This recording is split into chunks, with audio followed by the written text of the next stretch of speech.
How many times have you heard about the importance of forgiveness in life, and how often have we struggled to forgive? Also, have you ever wondered why forgiveness might be challenging? According to Buddha, forgiveness helps purify us, brings inner peace, and guides us on a true spiritual path. Through the upcoming story, you'll discover the genuine perspective of forgiveness in Buddhist culture. So, stick around because what you're about to hear will challenge your existing notions of forgiveness and greatly aid your relationships and personal growth. But before we continue, if you haven't already, please subscribe to the channel, turn on notifications, and share the video. These simple actions cost nothing but will assist us in creating new content daily for your spiritual development. In an ancient monastery nestled in the mountains of India, there resided a venerable monk named Kuman. Renowned for his profound understanding of the Buddhist path, his attire was modest, yet his eyes gleamed with the clarity of one who had traversed a lengthy spiritual journey. One day, a troubled man approached the monk, burdened by invisible woes in his heart.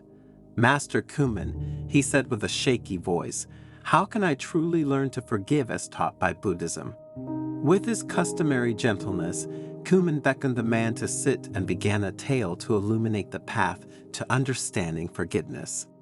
Once upon a time, Kuman began, there were two disciples of Buddha, sons of a respected East Indian merchant, deeply committed to his trade and family's welfare.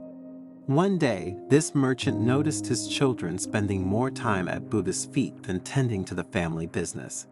Concern creased his brow as he saw his heirs forsaking commerce for a man who spent his days in serene meditation. This father, Kuman continued, felt his sons were neglecting their familial duties, and his concern soured into anger as he pondered Buddha's influence on his lineage. Determined to resolve the matter, the merchant confronted Buddha directly. Finding him seated in tranquil meditation, the merchant's anger erupted. This man, Kuman recounted, felt betrayed, believing Buddha was robbing his children's future. Fueled by anger and despair, the merchant plotted to publicly shame Buddha, intending to spit on him and hold him responsible for his family's perceived ruin. But as he stood before Buddha, beholding the serene countenance, something shifted within him. Buddha exuded an aura of profound peace, momentarily quelling the man's vengeful intent. Yet his pride couldn't abide such profound tranquility. Strengthened by resolve, he spat at Buddha. Buddha's disciples moved to defend him, Kuman narrated, but Buddha remained unruffled, meeting the offense with serene composure and a gentle smile. Kuman described the ensuing atmosphere as if a tranquil wave had washed over the scene. Buddha, he said, responded not with anger, but with open-hearted acceptance, his eyes half closed in serene understanding. The merchant, witnessing Buddha's response, realized the futility of his actions, and his anger transformed into remorse. All the accusations and insults he had prepared seemed trivial in the presence of such peace. Buddha didn't condemn or shame him. Instead, he offered compassion and tranquility. At this juncture, the monk interjected to emphasize a vital lesson. "My friend, forgiveness is akin to this," he explained. "It's not merely an action we undertake, nor is it merely saying, 'I forgive you.' It's a process of releasing the past and seeing the individual before us in a new light." Continuing the tale, the monk recounted how the man, moved by Buddha's compassion, returned home. The juxtaposition of the serene Buddha and his own act of spitting haunted his thoughts. That night, Kuman recounted, the man found no rest. The image of the smiling Buddha clashed with his own deplorable action. He stood at a crossroads, torn between regret for his past deeds and the prospect of a different future. Kuman underscored the significance of this crucial moment in the narrative. That man, he remarked, was undergoing profound self-reflection. He grappled with self-forgiveness, burdened by guilt and shame over his actions. For days, he wrestled with inner turmoil, realizing how his mind relentlessly conjured painful scenarios from the past. Imagination, Kuman noted, can be a potent ally or a formidable foe.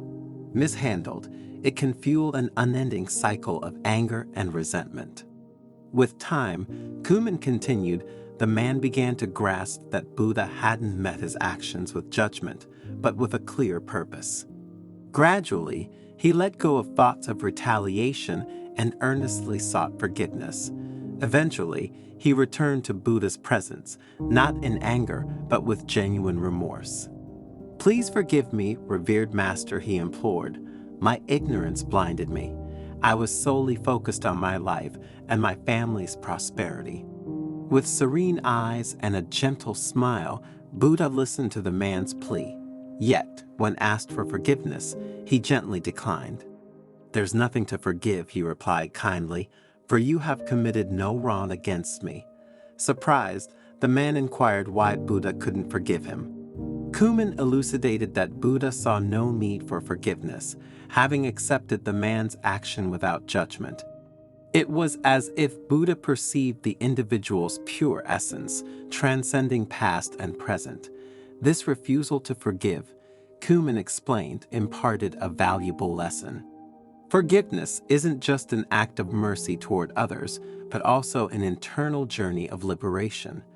Kuman continued, stating that Buddha taught forgiveness as an act of compassion toward both others and oneself.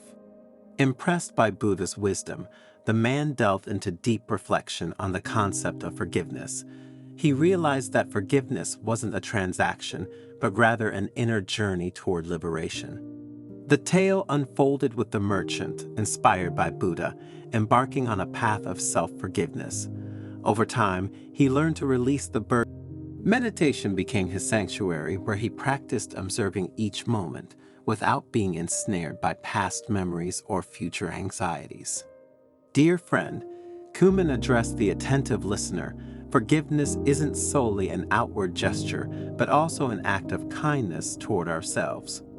By seeing each moment anew, overcoming painful memories, and releasing destructive imagination, we can discover inner peace.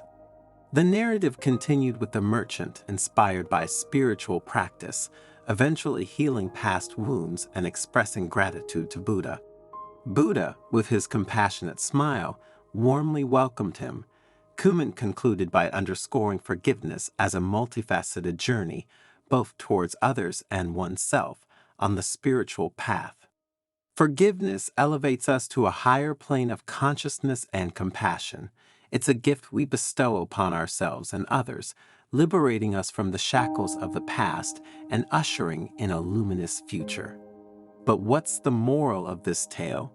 Kuman prompted. And what does it teach us? The moral is clear. Forgiveness, in Buddhism, isn't an isolated act, but a compassionate offering extended to oneself and others. In this framework, forgiveness serves not only as reconciliation, but also as a means to illuminate the repercussions of one's actions. The compassion and kindness inherent in forgiveness indirectly serve to awaken deeper awareness in those who err. Because whoever commits an evil act towards someone actually commits it against himself, Kuman elucidated. Since karma will rebound on him like a boomerang, thus, ultimately, he'll need to forgive himself.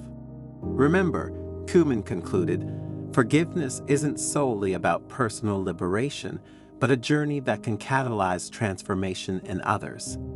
Embracing the type of forgiveness we discuss is a pathway to fostering awareness and growth, forging a bridge to a future characterized by understanding and serenity.